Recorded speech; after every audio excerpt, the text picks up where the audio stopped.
آج جس ہستی کو ہم نے اپنے پروگرام میں دعوت دی ہے وہ یقیناً فخر پاکستان ہے. ان کا بتایا ہوا ماڈل دنیا کے بہترین ماڈلز میں شمار کیا جاتا ہے جس کے لیے ان کو انٹرنیشنل ایکنالجمنٹس ملی ہیں. ایک طرح سے ان کی فیلڈ کا جس کو کہتے ہیں نا ان کی فیلڈ کا آسکر، ان کی فیلڈ کا نوبیل پرائز laureate ہیں. ہم بات کر رہے ہیں micro finance and community building کی.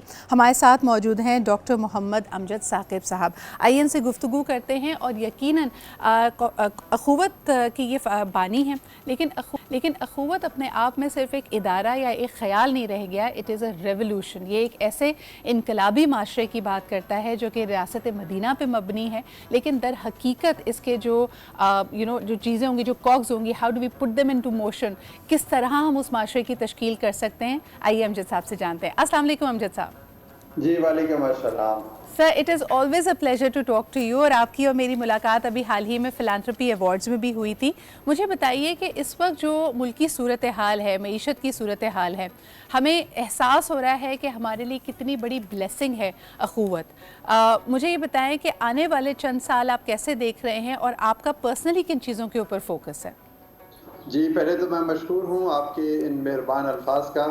دوسرے میں یہ بھی اضافہ کرنا چاہوں گا آپ کی گفتگو میں کہ صرف اخوت نہیں ہے، پاکستان میں بہت سے الحمدللہ اچھے ادارے ہیں جو صبح و شام اپنے بھائیوں کے آنسو پوچھنے کے لیے تیار ہیں، ان کے سر پہ آنچل بنتے ہیں، ان کو حوصلہ دیتے ہیں، ان کی زندگی میں خوبصورتیوں کے رنگ بھرتے ہیں. تو یہی ہمارے معاشرے کی خوبصورتی ہے. بالکل. دوسری آپ کے سوال کی طرف آتے ہیں. آج کل کچھ مشکلات زیادہ ہیں، اکانومی کی صورتحال اور پھر کچھ مہنگائی کی صورتحال. تو ان حالات میں آپ یقین کیجئے کہ جو لوگوں کا رد عمل ہے اس میں کوئی کمی دیکھنے میں نہیں آئی. یعنی جو دینے والے ہیں وہ دے رہے ہیں، بلکہ بڑھ چڑھ کر دے رہے ہیں. تو یہ ایک بڑا مثبت پہلو ہے. دیکھیں ابھی یہ قوم کچھ تھک سی گئی تھی، جیسے لوگوں کا تاثر تھا کہ جی سیلاب میں، بارشوں میں بہت مدد کی گئی. تو لیکن ہمیں تو ایسا نہیں لگا. ہمیں تو لگا کہ لوگ اسی عزم سے اور اسی ایثار کے جذبہ سے سرشار ہیں، اور وہ اس مہنگائی میں، خاص طور پر رمضان المبارک میں، لوگوں کو آپ گلی کوچوں میں، بستیوں میں، شہروں میں دسترخوان بھی بچھے ہوئے ہیں، راشن بیگز بھی جا رہے ہیں. تو یہ ساری کی ساری چیزیں، میں نے کبھی گلاس آدھا خالی نہیں دیکھا، میں ہمیشہ آدھا بھرا ہوا دیکھتا ہوں. تو یہ مشکلات کے باوجود اب آئندہ سال جو ہیں آنے والے، مجھے یقین ہے کہ وہ بڑے مستقبل خوبصورت سال ہوں گے.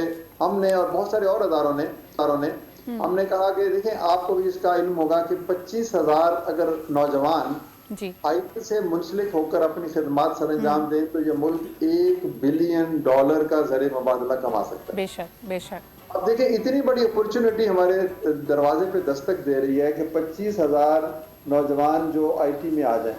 تو ہم نے فیصلہ کیا ہے کہ ہم بحیثیت ایک ادارہ، ہم تو چھوٹا سا ادارہ ہیں لیکن بہرحال عزم ہمارا بلند ہے. ہم 25,000 بچوں کو وہ مطلوبہ جو تربیت ہے دیں گے تاکہ وہ آگے بڑھ کر $1 بلین کمائیں، 2 کمائیں، 10 کمائیں، 20 کمائیں. تو جو غربت کا خاتمے کا اصل طریقہ بھیک نہیں ہے. بالکل. لوگوں کو قطار میں کھڑا کر کے آپ کتنی دیر تک کھانا کھلائیں گے؟ اصل طریقہ یہ ہے کہ ان کو اپنے پاؤں پہ کھڑا کیا جائے.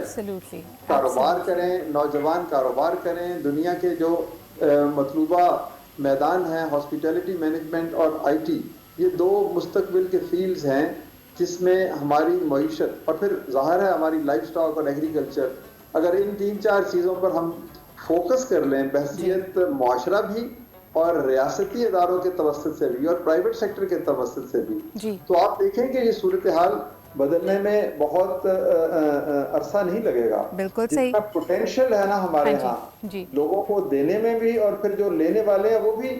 اب دیکھیں نا ہم نے 200 ارب روپے کے قرضے دیے، 100% شرح واپسی ہے. تو کون کہتا ہے کہ یہ قوم جھوٹی ہے، دیانتدار نہیں ہے، یا یہ صرف اور صرف چیریٹی پہ اعتبار کرتی ہے؟ بالکل. ڈاکٹر صاحب میں یہ پوچھنا چاہوں گی آپ سے کہ جیسے آپ نے خود بھی کہا کہ اخوت کو اگر ہم دیکھتے ہیں تو دنیا کا سب سے بڑا بنا سود کے مائکرو فائنانس پرووائڈ کرنے کا، قرض حسنہ دینے کا، چھوٹے لیول کے قرضے دینے کا ادارہ ہے. اور اس کے یعنی کئی مرحلے ہوں گے جیسے آپ نے خود کہا. پہلے تو یہ فائنانس اور یہ کیپٹل اویلیبل ہونا. آج جب کئی لوگ یہ مانتے ہیں کہ جی اگر یہ پیسہ دیا جائے تو یہ پیسہ صرف ویسٹ ہو جاتا ہے, یہ لوگ اپنے پیروں پہ نہیں کھڑے ہو پاتے. دنیا کے کئی ممالک نے مائکرو فائنانس کے ماڈلز کو ٹرائی کیا اور وہ اتنے کامیاب نہیں ہوئے, یا ود ٹائم ان کو اس کو وائنڈ اپ کرنا پڑا. آپ کیا سمجھتے ہیں کہ اخوت کی سکسیس کی, آپ کے ماڈل کی, آپ کا جو طریقہ کار ہے اس کے کامیابی کی وجہ کیا ہے؟ دیکھیں, بہت سادہ الفاظ میں دو وجوہات ہیں. پہلی وجہ یہ ہے کہ اس کا تصور مواقعات مدینہ سے اخذ کیا گیا ہے, اور جس چیز میں نبی پاک صلی اللہ علیہ وسلم کی سنت پر آپ عمل کر رہے ہیں تو اس میں برکت کی برکت ہے. دوسری کامیابی کی وجہ اس کے اندر سود کا نہ ہونا ہے, کیونکہ اللہ تعالیٰ کا حکم ہے, اللہ تعالیٰ نے فرمایا ہے کہ میں سود کو گھٹاتا ہوں, صدقات کو بڑھاتا ہوں. تو جو بھی نظام سود سے پاک ہوگا اور صدقات کی بنیاد پہ کھڑا ہوگا اس میں انشاءاللہ تعالیٰ افزائش ہوگی.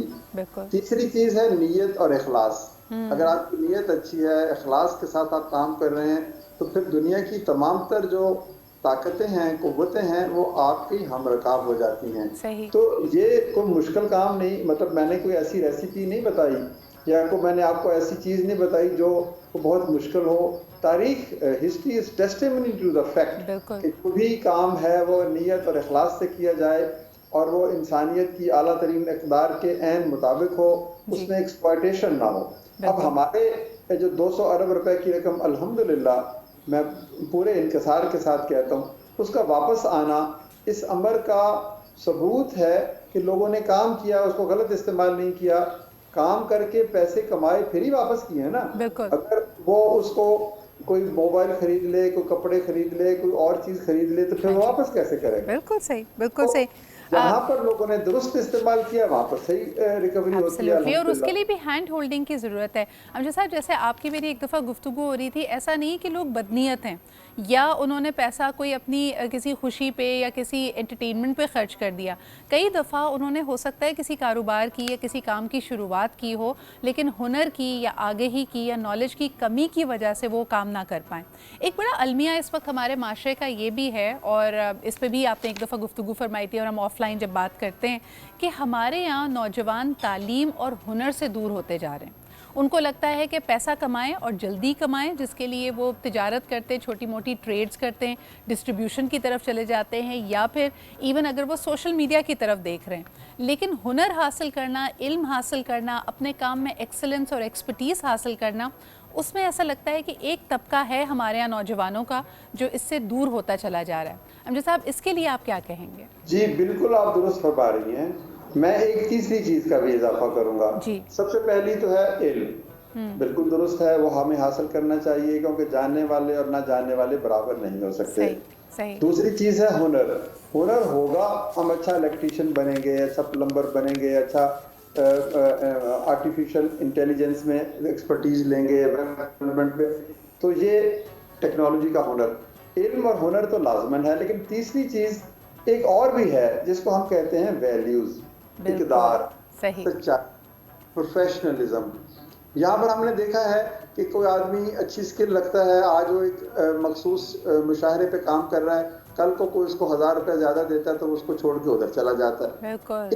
کا تعلق ہے اقدار سے. بین الاقوامی سطح پر جب ہم یہ کام کریں تو ہمارے پاس علم بھی ہونا چاہیے, ہمارے پاس سکل بھی ہونی چاہیے, ہمارے پاس وہ ویلیوز, ایتھکس اور مورالٹی بھی ہونی چاہیے کہ ہم کاروبار کر رہے ہیں, اور کاروبار میں یہ نہیں ہے کہ آپ نے گائے کو ایک ہی دن ذبح کر لیا, گائے کا دودھ لینے کے لیے پھر انتظار کرنا پڑے گا. یہ گریجول جو ہے نا, جو انہینسمنٹ ان بزنس اور گروتھ, تو میں سمجھتا ہوں کہ تھوڑی بہت علم بھی ہمارے پاس موجود ہے, اور کئی 100 یونیورسٹیاں ہیں, وہاں سے آپ کو سکلز بھی مل رہی ہیں.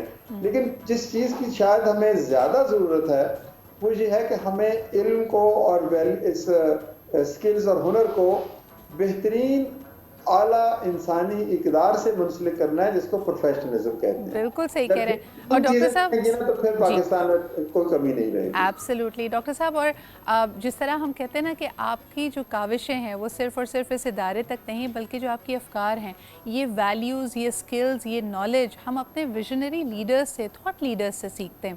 اور جیسے ابھی آپ نے گفتگو کے آغاز میں ریاست مدینہ کا ذکر کیا کہ وہاں کا جو مواقعات کا ماڈل ہے اس کو فالو کیا جا رہا ہے, ہے. مجھے بڑی اچھی طرح یاد ہے کہ 2 سال قبل جب ہم نے اخوت کا ترانہ جو کہ لوگوں کو دعوت دیتا ہے فلاح اور مواخات کی طرف، اس کو ہم نے چلایا تھا، تو اس کی لیرکس آپ نے خود لکھی ہیں. لوگ یہ شاید کم جانتے ہیں کہ آپ ماشاءاللہ ایک بڑے پائے کے مصنف اور شاعر بھی ہیں. تو میں چاہوں گی کہ جو تھاٹس ہیں آپ کی مواخات کے حوالے سے جو آپ نے خود لکھی ہیں، اور شاید بہت سارے لوگ نہیں جانتے کہ یہ جو لیرکس ہیں، یہ جو پوئٹری ہے، یہ آپ نے مسجد نبوی میں آپ کو یہ خیال آیا اور وہاں پہ یہ ترتیب دی گئی، وہیں پہ اس کو لکھا گیا. تو ہم کہتے ہیں نا کہ وہاں پہ تو ہر چیز آپ کے لیے تحفہ ہوتی ہے. ہم چاہیں گے امجد صاحب کہ اگر آپ کچھ تھاٹس، کچھ اس کے اشعار ہمارے ویورز کے ساتھ شیئر کریں. نہیں، اس وقت اشعار تو فوری طور پر میرے ذہن میں نہیں آئیں گے. وہ آپ اگر کسی وقت مناسب سمجھیں تو وہ ترانہ جو ہے نا وہ آپ پلے کر دیں.